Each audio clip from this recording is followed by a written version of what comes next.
अयोध्या में मंदिर परिसर में संदिग्ध शख्स को हिरासत में लेने के बाद मुख्य द्वार पर हाई अलर्ट अब कर दिया गया है। मंदिर परिसर और आसपास के इलाकों में डॉग स्क्वाड, कमांडोज और अतिरिक्त सुरक्षा बलों की तैनाती बढ़ा दी गई है। मंदिर दर्शन के लिए पहुंच रहे हर एक शख्स के बैग और सामान की सघन जांच हो रही है। मशीनों से मैनुअल चेकिंग के जरिए जांच की जा रही है।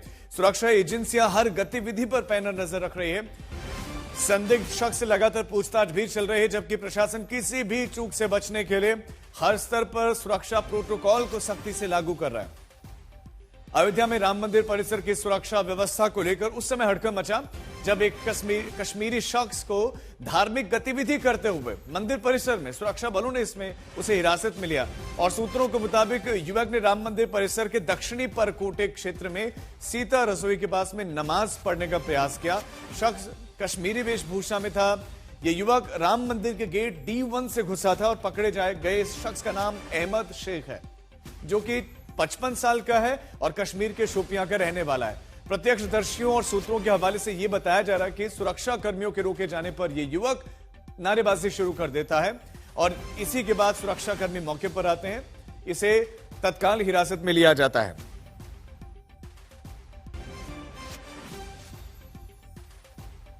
श्रद्धालुओं की भारी भीड़ को देखते हुए जो अयोध्या धाम क्षेत्र है उसको सेक्टर एवं जोनों में बांटा गया है। सभी जगह पुलिस बलों की जो है हम इन्फोर्समेंट कर रहे हैं। साथ ही सीसीटीवी कैमरों के माध्यम से भी विभिन्न जगह जो है हम निगरानियां रख रहे हैं। दर्शन मार्ग पर चेकिंग वगैरह भी चल रही है? हाँ, नियमित चेकिंग चलती रहती है अयोध्या धाम क्षेत्र में। अच्छा, जो जैसे संदिग्ध अगर कोई दिखता है तो उनके लिए क्या किस तरीके आप लोग सतर्क हैं, किस तरीके तैयार बैठे हुए हैं? वेरिफिकेशन की प्रक्रिया अयोध्या पुलिस द्वारा लगातार की जाती है। जो भी व्यक्ति संदिग्ध दिखाता है उसकी चेकिंग और वेरिफिकेशन हम करते रहते हैं। राम जन्मभूमि परिसर में सुरक्षा में सेंध का मामला नजर आया है। एक कश्मीरी युवक जो कि यहाँ पे नमाज पढ़ने की कोशिश किया था, उसके बाद यहाँ पे राम जन्मभूमि की सुरक्षा व्यवस्था जो है बढ़ा दी गई है।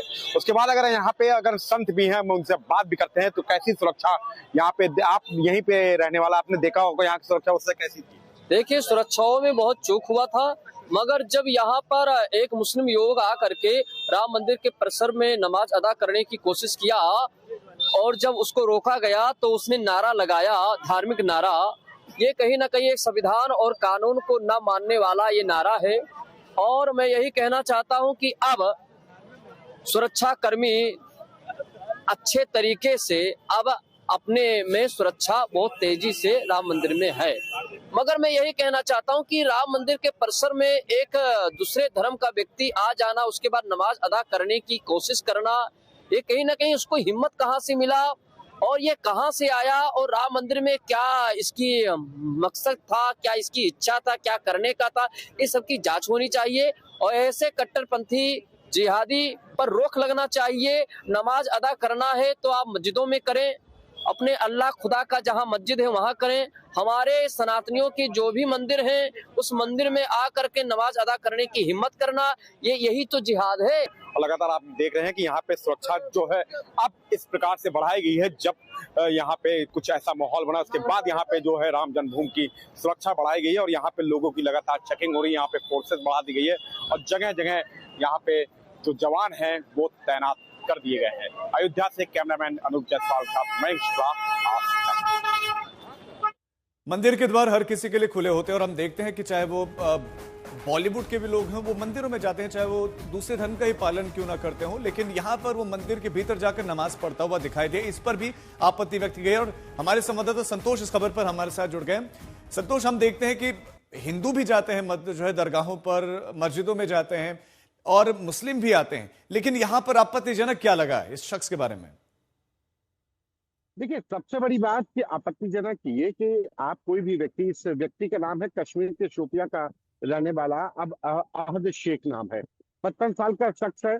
ये रामलला के दर्शन करने के बाद सीता रसोई में जाने के बाद वहां पर नमाज पढ़ने की कोशिश करता है। नमाज पढ़ने की कोशिश के दौरान जो जयनमाज होती है, जहां पर खड़े होकर जिस पर नमाज किया जाता है, सजदा किया जाता है, वहां पर जब ये करने लगता है तो लोग इसको रोकते हैं। रुकता तो धार्मिक नारे लगा देता है। वहां पर दर्शन करने गया वो ठीक है, लेकिन जब उसके बाद पहली चीज कि दूसरे धार्मिक स्थल पर जो सबसे ज्यादा हाई सिक्योरिटी है, मेन यहाँ पर मुद्दा इस बात का है कि एक हाइपर सेंसिटिव, तो मोस्ट सिक्योरिटी की दावे किए जाते हैं राम मंदिर की सुरक्षा को लेकर, और ये दावे कहीं ना कहीं ये खोखले नजर आए कि एक शख्स 55 साल का शख्स जो अपने पूरे वेशभूषा में, ऐसा नहीं कि उसने आइडेंटिटी छिपाई, ऐसा नहीं कि उसने अपने कपड़े छिपाए, वो पूरे कश्मीरी लिबास में था, उसके पास आधार कार्ड जो मिला उसका अपना ओरिजिनल मिला, और वो राम मंदिर जाता है, राम मंदिर में रामलला के दर्शन करता है, और रामलला के दर्शन करने के बाद वो वापस जब आ रहा होता है तब वो सीता रसोई में नमाज पढ़ने की कोशिश करता है, और जब लोग रोकते हैं तो धार्मिक नारे लगाता है। तो ये सुरक्षा की व्यवस्था पर सवाल है कि आज तो अहद शेख पकड़ा गया, लेकिन इसी अहद शेख की आड़ में दूसरा शख्स चला जाए और वो अपने आप में सुसाइड बॉम्बर हो, तब क्या कीजिएगा? तो ये सवाल यहाँ पर राम मंदिर की सुरक्षा को लेकर है, लेकिन जो डीमन गेट संतोष, है। एक बात ये भी है ना कि हम धर्म, उसके कपड़े नहीं देखते हैं जब मंदिर में वहां प्रवेश हो रहा होता है। बहुत शुक्रिया आपका जानकारी के लिए। एक और बड़ी खबर इसी खबर से जुड़ी हुई आपको देते हैं। ये खबर शोपियां से, क्योंकि जो शख्स हिरासत में लिया गया जिसका नाम अब्दुल अहमद शेख है, वो शोपियां का रहने वाला है। उम्र लगभग 55 साल इसकी है और उसी के घर पर जाकर पुलिस की टीम जांच कर रही है। ये बड़ी खबर और परिवार के लोगों से पूछताछ चल रही है। अयोध्या की पुलिस और इंटेलिजेंस एजेंसी कश्मीर से भी अहमद शेख को लेकर पड़ताल कर रही है। वहां पर भी ये पड़ताल चल रही है और अहमद शेख के पास से जांच के बाद काजू और किशमिश मिले हैं। पूछताछ में अहमद अजमेर जाने की बात कर रहा है और कुछ जांच एजेंसियां पूछताछ करें कि आखिर वो अयोध्या क्यों आया, किसके कहने पर आया, मंदिर में क्यों गया, नमाज के पीछे की उसकी मंशा क्या थी। इस बीच में परिवार यह भी दावा कर रहा है कि अब्दुल की तो मानसिक हालत ठीक नहीं है। तो कब ये घर से निकले? ये इसको निकले हो गए मतलब 5-6 दिन। जी सर। तो कुछ सुना कि अयोध्या में इन्होंने जो है इस बारे में कुछ पता नहीं है। तो किस लिए गए थे अयोध्या? पता नहीं सर, थोड़ी हमको बोल के जाता है। तो वहां पे किस लिए गया था? आपको नहीं बताया कि वहां पे गया? नहीं सर। और हमारे साथ इसी खबर पर हमारे संवाददाता अशरफ बानी जुड़ गए हैं। अशरफ, परिवार के सदस्य तो सीधा कह रहे हैं कि हमें तो ये भी नहीं मालूम कि वो घर से क्यों गया, कहां पर गया, और क्या इसके बारे में इन्वेस्टिगेशन हुई है, इसका क्या बैकग्राउंड के बारे में कुछ पता चल पाया शख्स के?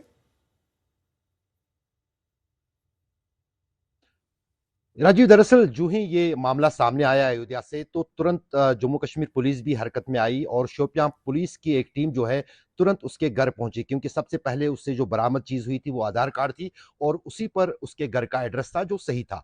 जब वहां पर पुलिस की टीम पहुंची, उन्होंने न सिर्फ परिवारजनों से उसके बारे में जानने की कोशिश की बल्कि साथ ही साथ पड़ोसियों से, और जम्मू कश्मीर में जितने भी लोग होते हैं कम से कम जम्मू कश्मीर पुलिस के पास उनकी प्रोफाइलिंग रहती है, क्योंकि ये आतंकवाद से ग्रस्त इलाका भी है और यूनाइटेड यूटी भी है। लेकिन उसके परिवार का कहना है कि उसका दिमागी संतुलन ठीक नहीं है, वो कभी घर में नहीं कहता था कि वो कहां जाएगा और किस लिए जाएगा। यहां तक कि आज तक के साथ उन्होंने वो दस्तावेज भी शेयर किए जो कि कुछ ही महीने पहले उसका इलाज जो है श्रीनगर के साइकियाट्रिक हॉस्पिटल में चल रहा था, जहां पर जहनी मरीजों जो कि दिमागी तौर बीमार होते हैं उनका इलाज होता है, वहां पर काफी दिनों से उसका इलाज चल रहा था। तो जाहिर है वो भी एक सबूत है कि वो उसका दिमागी संतुलन जो है वो ठीक नहीं है। दूसरी बात जो है कि इसमें और भी सभी चीजों को जो है परखा जा रहा है और जम्मू कश्मीर पुलिस की तरफ से अभी भी इस मामले को लेकर और इस शख्स को लेकर जांच हो रही है। जी अशरफ, बहुत शुक्रिया आपका इस तमाम जानकारी के लिए।